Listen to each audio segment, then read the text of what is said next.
Recording in progress.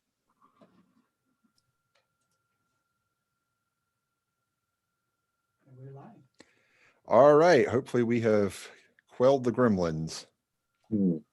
Just checking with you, Juan. Have we quelled the gremlins? We have quelled the gremlins. All right. So once again, thanks everyone for your patience. I'm going to give people a few seconds to just figure out that we've returned, like Lazarus, and then we can get underway. My apologies to you, Andy.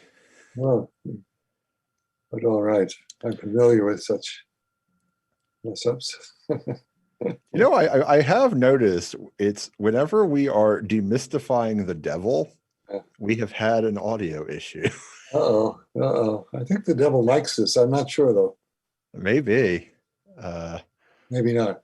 I don't know. I know I don't like it. So people are shuffling back in, so they're getting their various notifications. Thank you to our audience for your patience as well.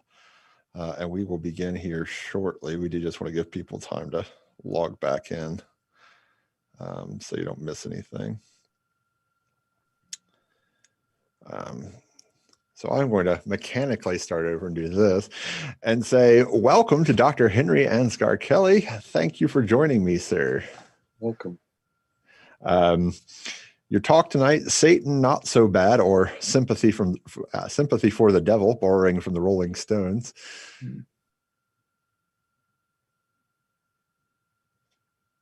Would you like to proceed? Oh, is that it? Oh, well, we had a pre-recorded intro of you two. Oh, I see. Oh, okay, good. Yes, sir. That actually did make it out. Good. Well, I'm here tonight to talk about the most fearsome character in the world, Satan, or the devil. He's much worse than Dracula or zombies or Godzilla. And the reason is he's real. He exists. He's in the Bible. Jesus talks about him. Jesus talks to him. The church has warned us against him for centuries. Well, I've got news for you. He's not in the Bible. At least the devil you know is not in the Bible. Some years ago, I published a book called Satan, a biography, which isn't quite accurate. It should be Satan, two biographies. The original biography is what's in the Bible. And the new biography is all of the stuff dreamed up after the Bible shut down. And then it was retrofitted in the Bible. It replaced the original biography. This new biography that you all know has Satan as the great angel called Lucifer, who rebelled against God and was thrown out of heaven and became God's fierce enemy, tempting Adam and Eve to sin and doing everything he could to ruin God's plan for mankind. The original biography that tells of the devil as he actually is summed up in the title of my more recent book, Satan in the Bible, God's Minister of Justice. Now, the more you know about the Bible, the better that you can appreciate what I'm going to say. And I presume that all of your students there at the Matthews Institution, Nebraska Wesleyan University, know the Bible from back to front. Is that right, Matthew? Yeah, right. Okay, good. Well, let me ask you a question, and all of your students. There are only two instances of talking animals in Scripture. What are they? This is a test, by the way. We talked about one the other night, actually. I forget the guy's name, but it was his horse, wasn't it, that was speaking? Yeah. I don't recall the person's name, however. And then the serpent. And the serpent. Okay, there's number one. That's in Genesis 3, there's a talking serpent. That's all he is. He's the cleverest animal the Lord God created. There's no devil there, but he will be very important for the new biography of Satan. Okay, what's the other one? I suppose it was the guy's horse. I can't remember the guy's name, though. No, he's not a horse, he's an ass. An ass. That's what I feel like right now. That's right. He's the talking ass of Numbers 22. Actually, the ass is a jenny, a female donkey. And this is the first manifestation of a supernatural Satan in the Bible. The word Satan, or Satan, is a Hebrew word that just means adversary or opponent or enemy. At one point, it's feared that David himself will be a Satan to the Israelites. Now, the story of Balaam and his jenny is extremely important. It's also perhaps the funniest episode in the Bible. I don't know, maybe the only funny episode. Can you think of anything else? I mean, it's kind of a serious book. But anyway. You have a dark sense of humor, maybe. The story of Balaam is actually told twice in chapter 22 of the book of Numbers. One original version and one updated version, which gives the impression that God keeps changing his mind. Balaam is a freelance prophet, and when the Israelites in their wanderings come near the plains of Moab, Balak, the king of the Moabites, tries to hire Balaam as someone to counteract them. So Balaam tells the Moabite messengers that he has to check with God first, and God at first refuses permission. But Balaam goes back to him, and God says, okay, go ahead, but just follow the instructions that I give you. So the second version of the story begins right here. Balaam saddles his jenny and sets out. But something really strange happens. God has just given permission for Balaam to go on this undertaking, but suddenly God becomes angry that he's actually going. So what does he do? He or his angel, the angel of Satan, stands in the road before him, sword in hand, to prevent him from proceeding. There's just one slight hitch. It turns out that neither Balaam nor the two servants traveling with him can see the angel. Only Jenny sees him standing there menacingly with his sword ready to strike him. And so she swerves off the road and goes into the field. And whereupon Balaam suddenly strikes her with his rod. So by the time the angel disappears, and by the time Jenny and Balaam are back on the road again, it's narrowed with vineyard walls on each side, and Balaam strikes her again. Then the angel, and she swerves again.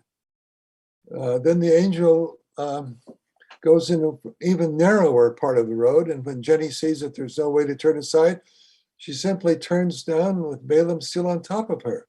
And Balaam is really furious now and takes his staff to her in earnest. Well, the angel immediately sees that his plan isn't working. So he decides to give the ass the power of speech. But Jenny, instead of immediately telling Balaam what the problem is, complains about his harsh treatment of her. She asks Balaam, "What have I done to you to make you hate me, beat me these 3 times?" I'm sorry, that's my best ass voice. Anyway, you would think that Balaam would be surprised that the Jenny could suddenly speak, but no, he just answers. He said, "Because you have made a fool of me. If only I had a sword in my hand, I would kill you right now." Well, Jenny says, "Am I not your ass, whom you have ridden all your life up to this very day? Have I been in the habit of treating you this way?" And Balaam said, no. But Jenny, I suppose, is going to start telling about the real problem. But the angel gets fed up again and finally appears to Balaam himself, opens Balaam's eyes. Balaam suddenly sees this gigantic figure standing there, sword in hand, seemingly recognizing the angel of Yahweh. He scrambles off Jenny, prostrates himself on the ground, and the angel of Yahweh says, "Why have you struck your ass these 3 times? I have come out as a Satan to stop your journey, which is displeasing to me." The ass saw you and turned away from me 3 times and saved your life. If she had not done so, I would have killed you and let her live. Oh, poor old Balaam. He responds, he says, I have sinned, but it was only because I didn't know that you were standing there to meet me. So if it displeases you, I will go back home. The angel replies, no, that's okay. Go ahead. Go with the men, but speak only what I tell you. So Balaam continues with the emissaries of King Balak. It turns out there's a whole procession of people there on the road. And his encounters with the divine from then on are with God himself. So there you have it. First story of a supernatural Satan in the Bible. And there are only 2 more in the Old Testament. The first one everybody knows about at the beginning of the book of Job. At least everybody thinks that they know about it. It's extremely important because it sets the pattern for most of the appearances of Satan in the New Testament. So let me tell it again. The setting is in heaven. The divine court is in session. All of the angels, called sons of God, are in attendance, but God is interested in only one of them, who's called the Satan. He calls him over and says, what are you doing? Give me a report. And the Satan says, I've just been patrolling the world back and forth. Turns out that his job is to check up on humankind. So God inquires particularly about his favorite human, the upright Job, and asks the Satan's opinion of him. Well, the angel replies, he needs testing. I mean, why wouldn't he be good? You've given him everything. I assure you that if you take stuff away from him, he will turn vicious right to your face. So God says, okay. And Job remains steadfast during the first assault. After all his children are killed, his holdings destroyed or stolen. And the same scene appears again. God calls the Satan over, and God blames the Satan for making him ruin Job for no reason. But the Satan talks God into testing him further. You got to attack his body. God says, okay, but don't kill him. So you know what happens then. Job remains steadfast again. Okay, that's one. The next one, and the last instance of an angelic Satan in the Old Testament occurs in the book of Zechariah, which is one of the 12 minor prophets.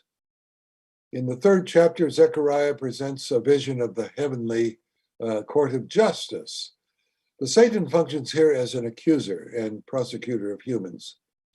And this time, there's a trial against the high priest Joshua.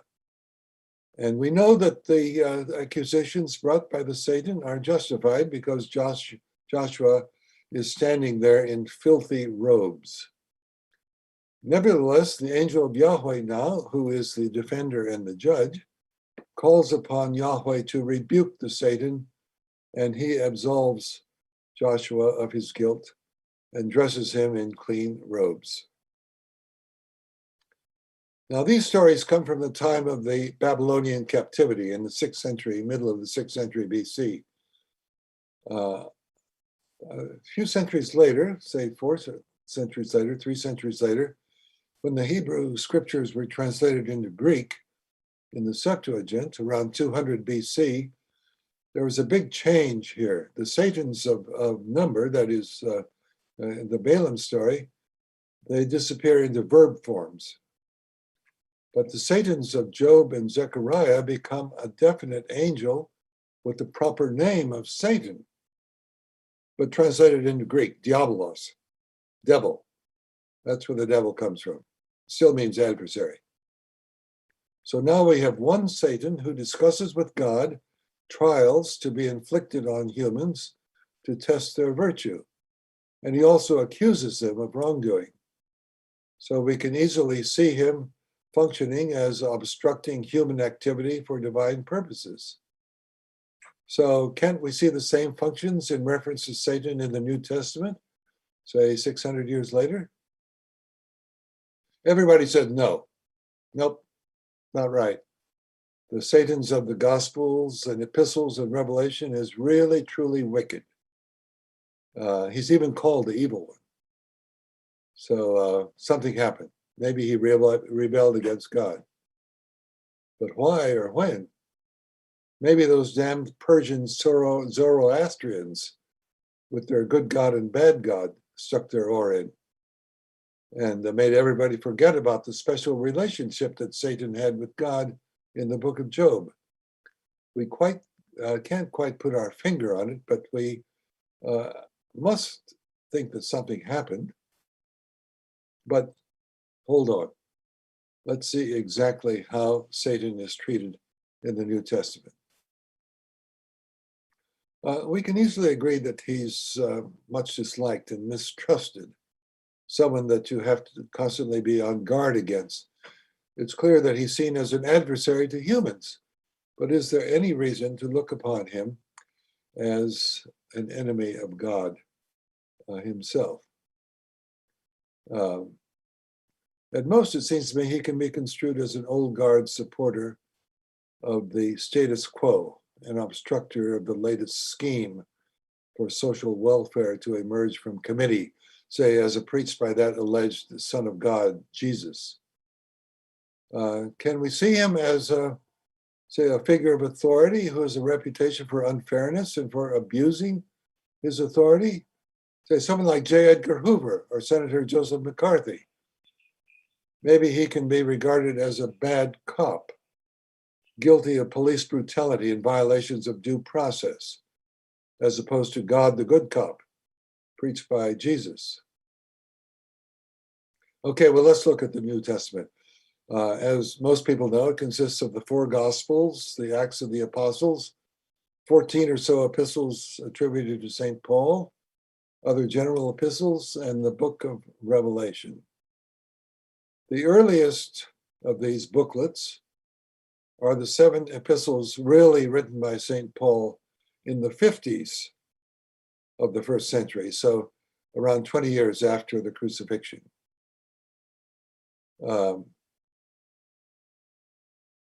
Paul, in 4 of these epistles, mentions Satan 7 times. The earliest is the first epistle to the Thessalonians, where he regrets that Satan has blocked his way to them. This is a theme you can find elsewhere. In his last epistle, for instance, in the epistle to the Romans, Paul hopes that the followers will soon trample over Satan. In the Gospel of Matthew, Jesus accuses Peter of being a roadblock or a stumbling block, a scandal, a scandalon. That's what that means. And he calls him Satan, tells him to get behind him, sort of like the Satan who appears before Balaam. So Paul in 1 Thessalonians also fears for his converts' fidelity. He says that to married couples, don't abstain from sex too long because the tester might test you too much.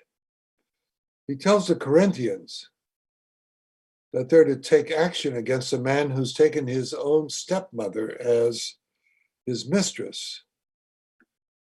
He's to be handed over to Satan so that his spirit may be saved. So Satan even serves as the rehabilitator of sinners. In 2 Corinthians, he adds yet another activity to Satan. He says, to keep me from being too puffed up, a thorn was given to my flesh, an angel of Satan, to beat me, to keep me from being too puffed up. Maybe it's a physical disease. He goes on to say that he prayed to the Lord 3 times, beseeching deliverance from this. But the Lord answered that his grace was sufficient for him. So here we have another example of God and Satan working together, not only testing a person, but not too much beyond his endurance, but also doing it for moral and spiritual welfare of the person. Think of the permission that God gave to Satan to keep on testing Job. Okay, on to the Gospels. In the oldest Gospel, Mark's Gospel, Satan appears early on in the 13th verse of the 3rd chapter in his testing function. You'll recall Satan has just been baptized by John the Baptist when a voice from heaven says, "You are my beloved Son in whom I am well pleased." The Spirit then immediately descends upon him in the form of a dove and sends Jesus, perhaps even drives him, throws him out into the wilderness to be tested for 40 days by Satan. Now, in Matthew and Luke, these 40 days are converted into, it's only at the end, and it's been converted into sort of a stylized rabbinical debate, a very courteous exchange, a series of 3 challenges in which the right answer to each one is a quotation from the Torah. In this case, Jesus answers each testing with a verse from Deuteronomy. If you are the Son of God, Satan says, do this or do that. Remember that Satan in the book of Job was identified as one of the sons of God himself. So he's checking out whether this is really a son of God. Now, to each challenge, Jesus responds, "It is written," quoting from Deuteronomy. Man must not live by bread alone. Do homage only to God. Don't put God to the test. Actually, Satan here himself quotes from the scripture. He cites passages from Psalm 91. So Satan here is performing his primary duty, testing the virtue and fidelity of human beings. Now, later on in the Gospel of Luke, there's a fascinating passage in chapter 22 at the Last Supper, which seems to reflect the discussion between God and Satan in the 2nd chapter of the book of Job. But this time, with Jesus himself still present at the discussion. So here, Jesus says that at the Last Supper, Jesus thanks his apostles for staying with him through his trials. Then he says to Peter, "Simon, Simon, listen. Satan has demanded to sift all of you like wheat, but I have prayed for thee that thine own faith may not fail. And thou, when thou hast finally turned back, strengthen thy brothers." In other words, Jesus is saying that he has been privy to Satan's insistence that he be able to test all of the apostles and keep on testing them. Luke has told us already that one of the apostles, Judas, has already completely succumbed to Satan, but the others have succeeded in weathering various tests along the way.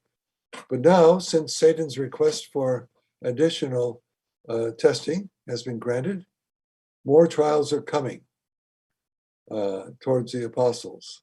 All of the apostles will succumb to these trials, including Peter himself.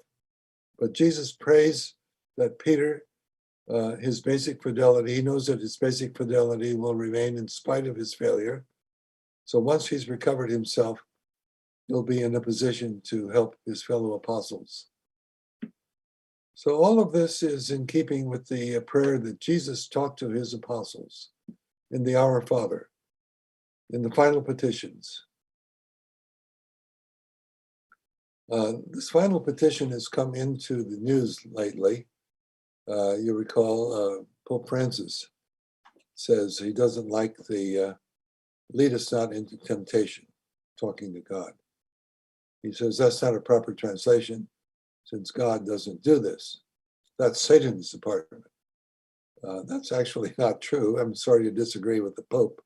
I'm a Catholic myself, but the Pope wasn't speaking infallibly here. We all know that God tests, he tempts people. Look in the Old Testament with Abraham. He told Abraham to test to sacrifice his only son. But that's what we pray for. in the Our Father. Lead us not into temptation, but deliver us from evil, or the evil one, or the troublesome one, Satan. We ask God to moderate or remove whatever further testing Satan wishes to send our way. Now then, back to that business in the desert. In the second test, where in Luke's gospel, Satan shows Jesus all of the kingdoms of the world and tells him that all authority over these kingdoms and all of their glory has been given to him, and he can pass them on to anyone he chooses. So Satan's been put in charge of the world by God, obviously. It fits in with how Jesus says in the Gospel of John in chapter 12 that Satan is the ruler of this world. He also says in John that he was a liar and a killer from the beginning, I think talking about the story of Cain and Abel. Now he says in John that Satan's position as ruler will come to an end. And this is also the meaning, I think, of what he says in Luke chapter 10, after the disciples returned from their successful voyage, or road trip, I should say, of casting out diseased demons, which, like other diseases, are under Satan's control. I was watching as Satan fell from the sky like lightning. That is, this fall from his power will take place in the future. Okay, but does Satan disappear? Well, it's true that he does disappear in the Gospels. There's no more mention of Satan after the death and resurrection of Jesus. But no one else seems to believe that Satan's power has disappeared. And Luke, wrote both the Gospel of Luke and the Acts of the Apostles. That's his second book. And Luke continues to talk about Satan's activities there. And Paul does too in his epistles. And the later writers who write epistles in Paul's name. In fact, one of these pseudo-Pauls who wrote the second epistle to the Thessalonians says that before the Lord returns, a man of lawlessness will appear and cause great apostasy in cooperation with Satan. And God himself will also cooperate, making people believe in his lies. And there's a different pseudo-Paul who invented a letter to Timothy. And there's another case in which Satan plays the role of punisher and reformer. Two wayward disciples are to be turned over to Satan to learn not to blaspheme. Okay, we're almost coming to an end here of the New Testament. Satan's accusing function can be seen in the sensational scene of the 12th chapter of the book of Revelation, in which John has a vision of Satan as a great red dragon with 7 heads and 10 horns, imitating the monster of the book of Daniel. John says that he saw Michael and his angels make war on the dragon and his angels and defeat them, casting them out. Okay, so this happened in the past, did it? No, John says he saw this in a vision, let's say yesterday. But the vision was prophetic, what's going to happen in the future. In the present instance, this is proved by what John says immediately afterwards, which explains what follows. It explains what this vision means. Then I heard a loud voice in heaven proclaiming, "Now has come the salvation and the force and the kingdom of God and the power of his Christ. For the accuser of our brethren has been thrown down, who has been accusing them day and night before our God. They have triumphed over him by the blood of the Lamb and by the word to which they bore witness, because they did not prefer their life to death. So let the heavens rejoice and all who live there." So this is going to happen in the future, after a lot of martyrs have died for their faith in Jesus. Satan has been up there in the court of heaven accusing people, as in the book of Zechariah. He's God's attorney general up there and chief prosecutor. He's going to be fired after enough martyrs. And that's it. That's it for the Bible. That's basically all there is to Satan's characterizations. Unless, Matthew, did I miss anything important? I don't know. We'll find out. Okay. Actually, you can buy my books. I think the Satan is on sale for about $30. Satan, a biography. And the other one is Satan in the Bible, God's Minister of Justice. And there's a scripture index at the back of each where you can find out exactly how I deal with each. So if I did miss anything, like say in the first epistle of John, where Jesus came to dismantle all of Satan's works, you can see what I say. I'm sure you can hardly wait. But anyway, our big question is now, where did all this other stuff come from that we know and love? No, we don't love, but that we know about Satan. Okay, to begin with, what about Satan's connection with Adam? Well, most people, including scripture scholars, believe it's right there in Revelation chapter 12, when it tells of the dragon's defeat in the heavens. Dragon the great was thrown down, that ancient serpent who is called devil and Satan, the one deceiving the whole inhabited world. He was thrown down to the earth, and his angels were thrown down with him. But wait a minute. Does that sound like the talking snake in the Adam story? Well, it's true that a dragon was a serpent, but a very large serpent. What's really being referred to here is the sort of thing that Isaiah talks about in chapter 27. On that day, God will plunge his holy and great and strong sword into dragon, the fleeing serpent, into dragon, the twisting serpent, and he will destroy dragon. That's a Leviathan in the Hebrew. And deceiving the whole world, that's what dragon devil does in Revelation chapter 20, after he's released from his 1,000 years of captivity. So from my researches, Satan was not associated with Adam until the 2nd century AD, when the Samaritan philosopher Justin Martyr identified him with the serpent of Eden. Now, I like to say that Justin was a good Samaritan. That's good, you know, but a bad philosopher. He was also, more importantly, a bad philologist, because the reason he was convinced that the serpent was Satan was that Jesus said so. Jesus calls him Satanas. Satanas is the Greek Aramaic form of Satan used in the New Testament. But Justin folk etymologizes it as Sata Nahash, apostate serpent, which is nonsense, of course. But that's where it started, and everybody believed him.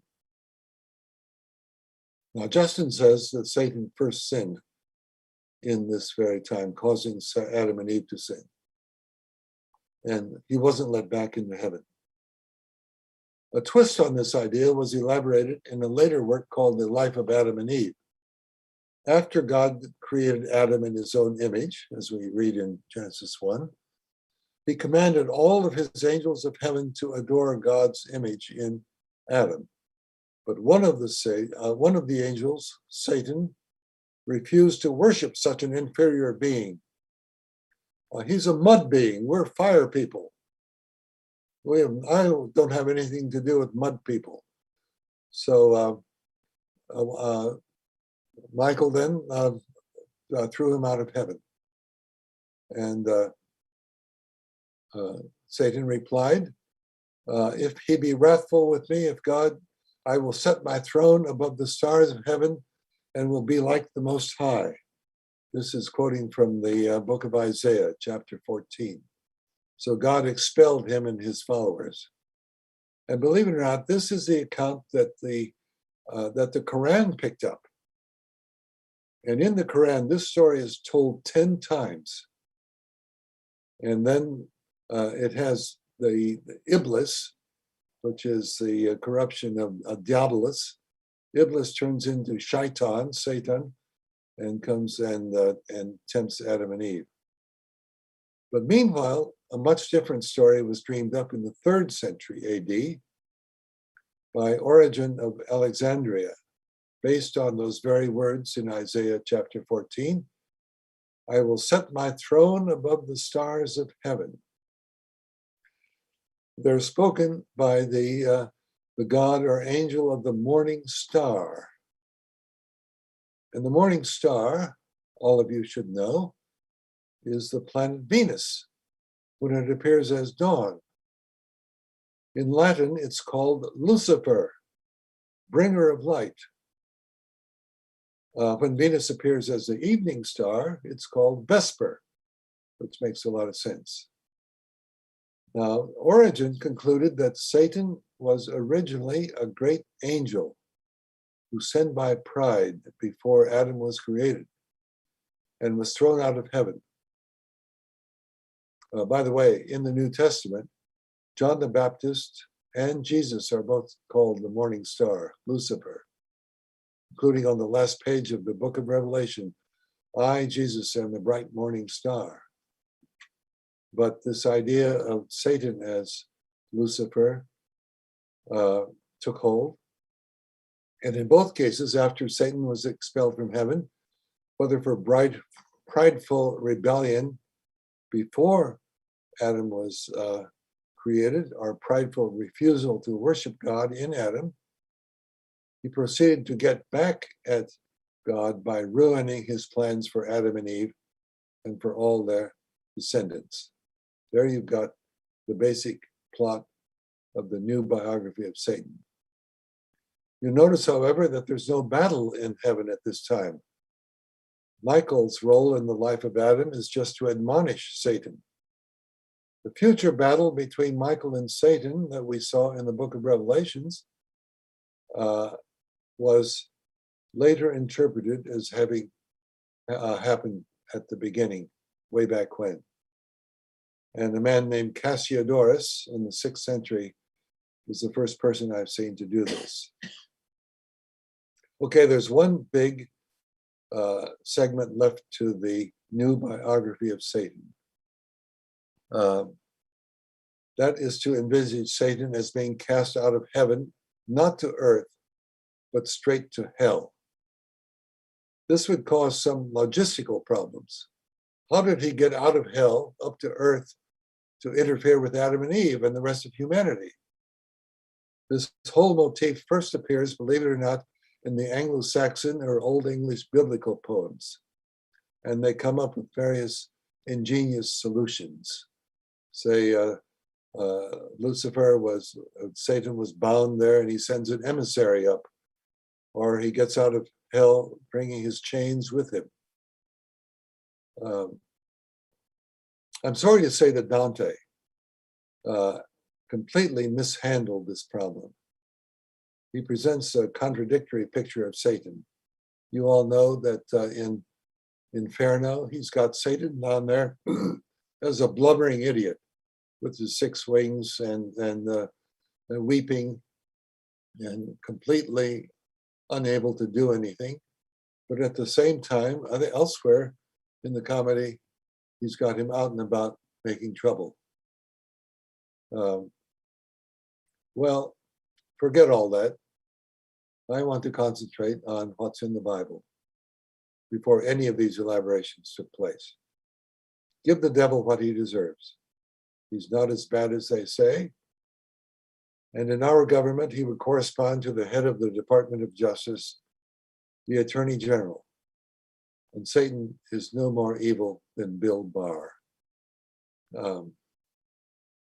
Now, if you think, though, that you should believe in the existence of Satan because he's in the Bible, then you should believe in the Satan who is in the Bible, not a Satan who was invented later and retrofitted to the Bible. But sympathy for the devil? Well, I don't know. He's had a tough job. And no one's been more viciously maligned in the media than Satan. So I suppose, if not sympathy, you should at least cut him some slack. So that's all I've got to say. Well, thank you. I guess to start this conflation of sorts between Satan and Lucifer, you cited Isaiah 14:12, and I think the other one here would be Luke 10. Yeah. Right. Which seems to confirm the idea of the fall, right? Yeah, it was all Luke 10 is always, I saw Satan falling like lightning. Now, that's always been taken as a confirmation of that idea. But Luke doesn't have any of that sort of background. And, so why, I mean, in terms of these conflations, where do you think you had also talked about Revelations 21-16, particularly verse 2, with the idea of the dragon, the serpent, the devil, who is Satan. What is the speed at which all of these things get conflated, and why? Is there a political reason at the time, or? I don't think there's a political reason. I think they were just trying to make sense. Both Justin and Origen were philosophers, and they just wanted to piece together the thing. Justin, for instance, believed that there were other fallen angels, but that's Lucifer, or Satan, the devil, was the first one, and he sinned with Adam and Eve. But there was a story of other angels that fell. This is sort of reflected or based on Genesis 6, where the watcher angels were enticed by human women and came down and sinned with them. And then they were all punished, and including their offspring, and shut up. But so they couldn't do any more harm. But Justin interpreted those as still out and about, and their offspring were demons. And he said that they were the pagan gods. And so that's where actually the demons get their goat-like figure, because among the pagan entities were the satyrs, and that became a popular way of illustrating the devil with goat horns and goat haunches and goat hooves. So then Origen too was just trying to make sense of what he saw there, and he said about that.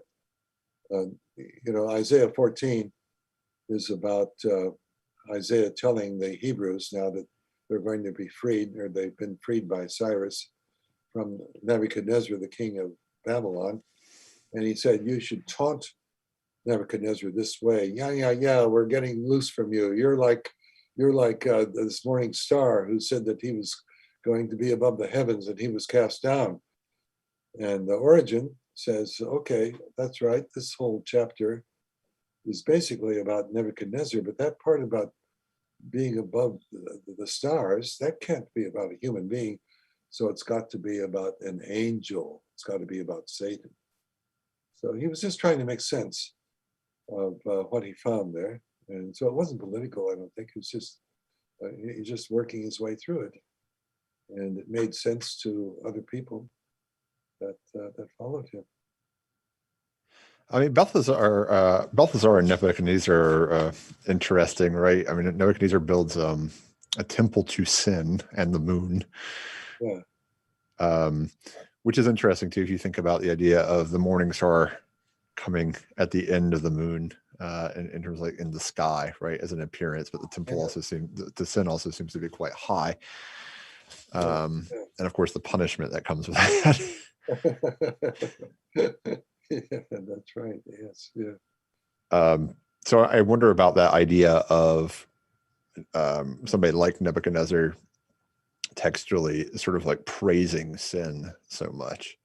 Uh-huh. Yeah, Nebuchadnezzar, there are two Nebuchadnezzars. I didn't realize that till I finally, This is the second one, I believe. what's that? I think this is the second one. No, there are two different characters. There's one that's in who's the one that liberates who's the king of Babylon. But then there's the other one that's that Chaucer talks about, that's in the book of Daniel, that has the gigantic statue and so on. And God, to punish him, he sends him crazy, he makes him be like a beast in the field, and then he regains his senses. But then Belshazzar, his son, is with the writing on the wall, is punished. So that's a different Nebuchadnezzar from the one in the historical books. Yeah, and you, because we were talking about Blake before we went on air, right? Blake does the Nebuchadnezzar as a beast. Yeah, that's one of his illustrations. I wondered if you could talk a little bit more about Iblis, because I know that Iblis is different depending on the religion you're in, right? no, I'm sorry, about what? About Iblis. I'm sorry? Iblis. No, I'm not getting you. Iblis. I believe in Catholicism it's the Antichrist, but in Muslim tradition it's the actual. Iblis. I'm sorry. You're giving him an extra syllable. Yeah, Iblis is just a corruption of Diabolus, and somehow or other, whoever wrote the Muhammad or whoever wrote helped him with the Quran. Came across this story in the book of Adam and Eve, and several times, as I say, this happens in the Quran 10 times.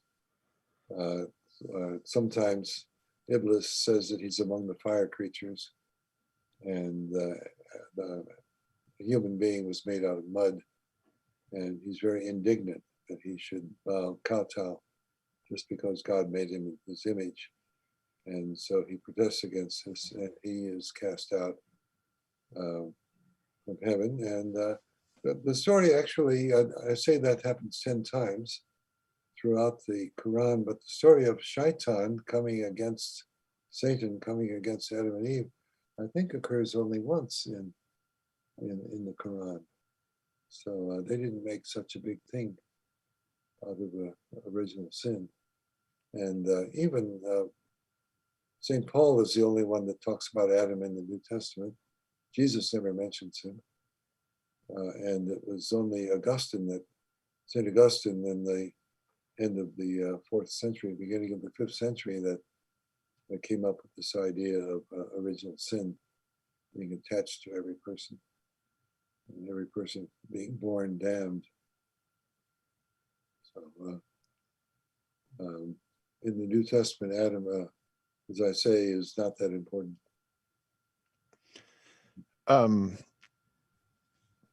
We also find in different places the idea of Satan working through a corruption of the law, and lies in this same way.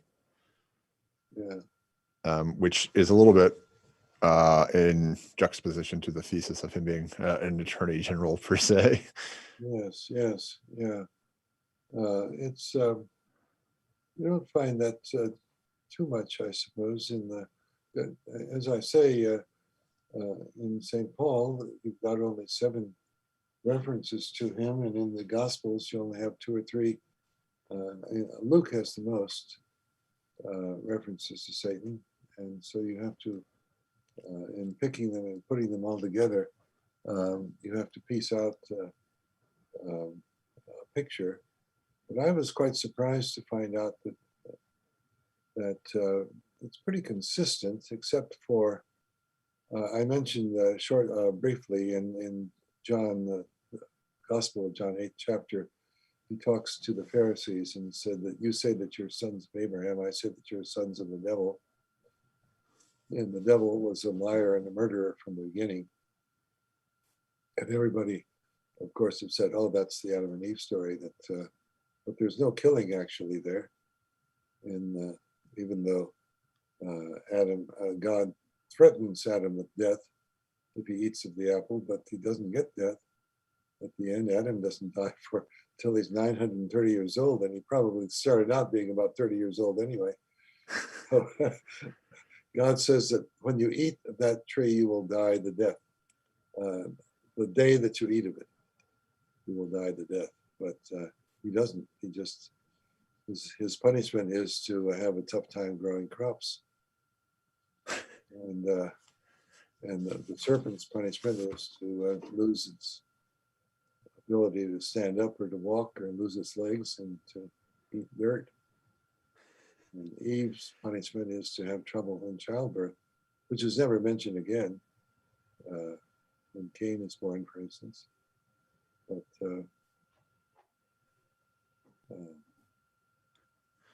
I'm curious to talk a little bit more about Peter. Yeah.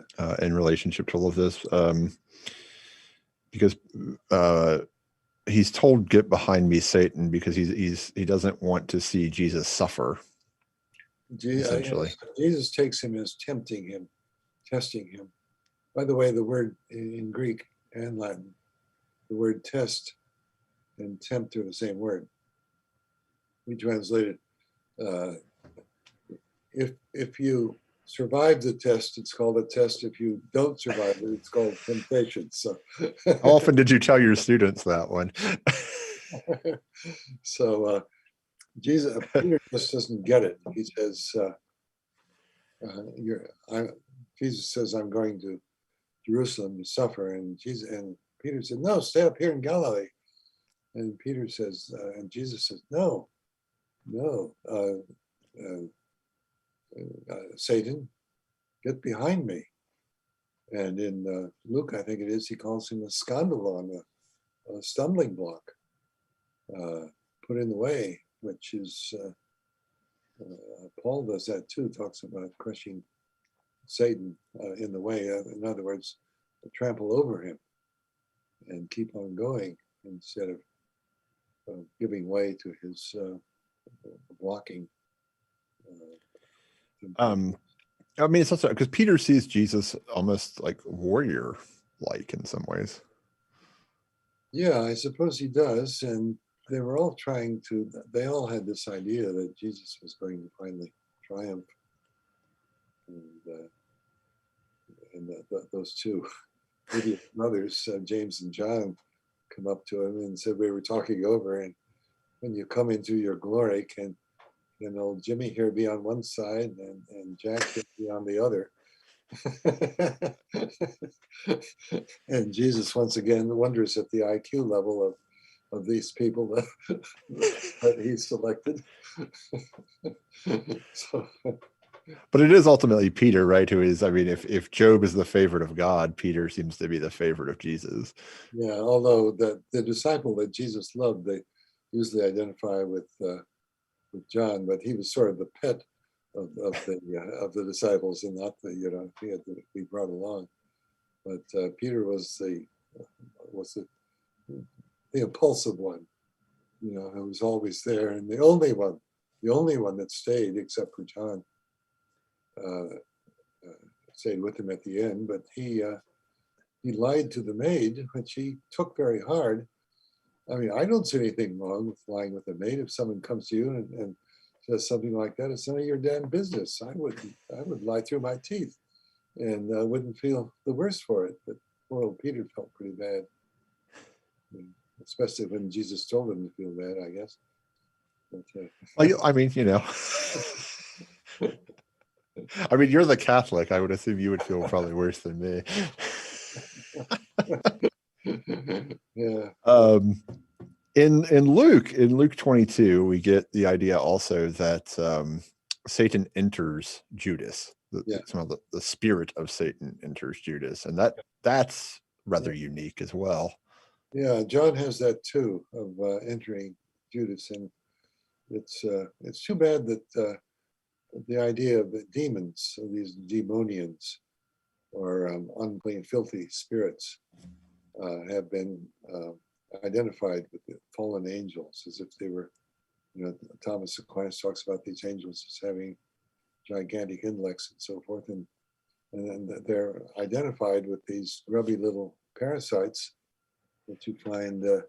They seem to infect these COVID viruses seem to inhabit the hills of Galilee, and not because it's only in those synoptic gospels that you find that. But they're just that was the Galilean theory of germs.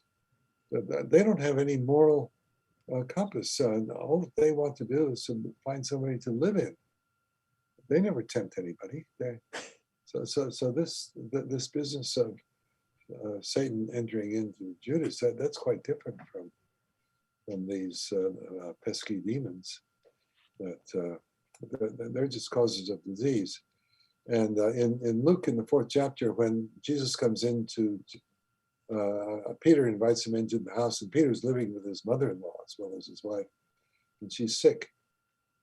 And Jesus addresses the fever that Peter's mother-in-law has and says, "Get out," as if the fever is a living thing, as though the fever is sort of like these disease demons too. And they've been taken much too seriously. And Satan has been misidentified with Beelzebub, the prince of the demons. One of my favorite, and I can't remember where it is. I'm sure you'll know. When Jesus performs an exorcism. Yeah. And he transfers the demon into the body of swine and makes them jump off of a cliff. That's really funny. The demons speak in one voice, and he says, "My name is Legion because we're a lot of us here." And he says, "I adjure you." As a matter of fact, the term that Legion uses is to put the word exorcism, mean exorcise. I put you under my oath of some sort. I bind you. And Legion there says that to Jesus. I bind you. Please, don't hurt us. It's not time for us to go. Where do we get? I mean, it's interesting. You think pop culturally in 2021, right, where we sit. Yeah. How does all this get such like a stew? How does it get so confused? I don't know, but as I say, the later people, they come along and they try to make sense out of all this, and have a field theory like Einstein. They try to have a general theory of relativity and explain it all. So they came, and it was pretty interesting story. That Satan rebelled against God, and God, so some of the angels didn't work out, so God created humans to try to start over, and then this other renegade group was on the loose and ruined this story. And then his next plan was to send his own son to take care of that mess. I guess in terms of textuality, the only other place I was curious about before I get to my my last question, this is my penultimate question here. In Acts 5, we get the notion that Satan can somehow, Acts 5:3, he can somehow push the Holy Spirit out of something. It's one of the greater powers he seems to have. Was that with Ananias and Sapphira? Yeah. Those real estate cheaters that pretended to give their property and they actually kept it. Yes, and they're what are they? They're consigned to Satan, are they?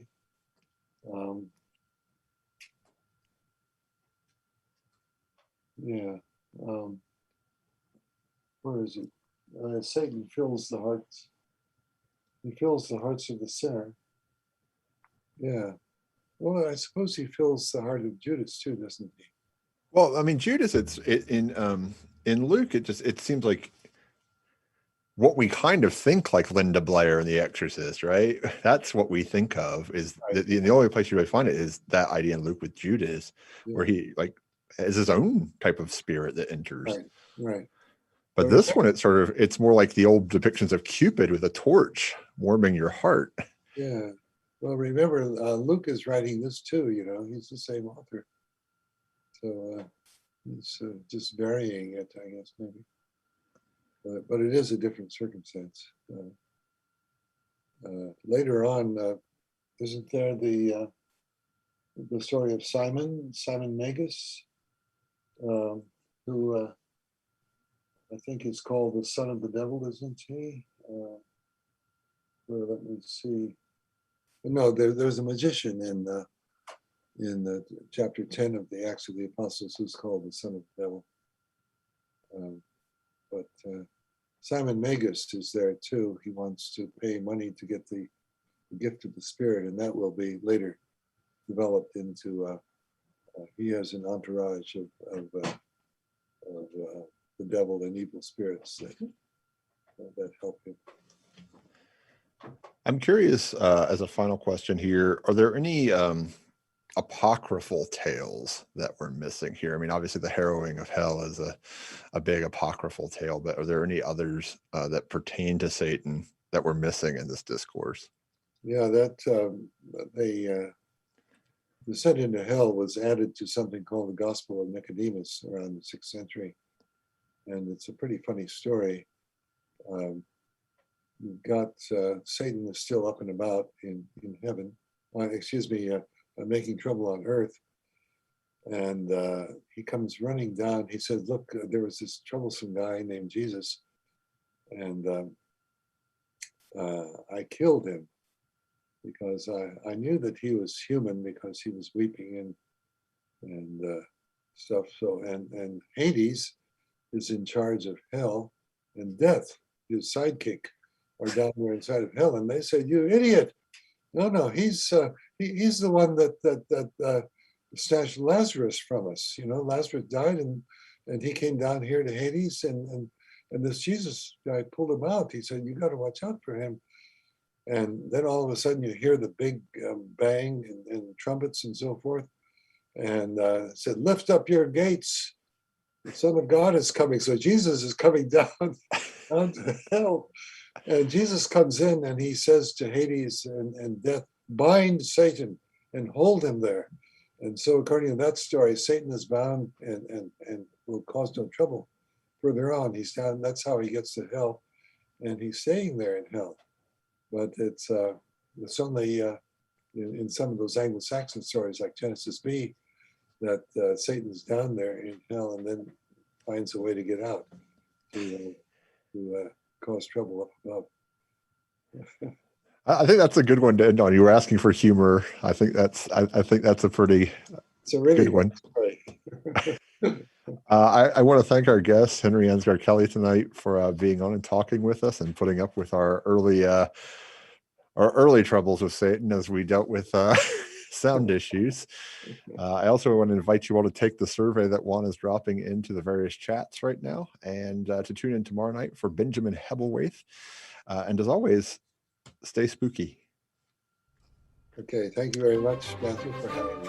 Thank you. I really enjoyed the talk, and trying to cycle through it because I always think about it. I think about the 19th century version a lot, and I think about the revisions that Milton basically does to the whole story. But yes, and William Blake's take on Milton, but that too. Liked Satan a lot better than God. Well, I mean, the whole 19th century liked Satan a lot better. So. Yes, yeah. Mephistopheles, who was, I guess, a minor devil. Yeah, Goethe helps promote him pretty high up. Yes, right.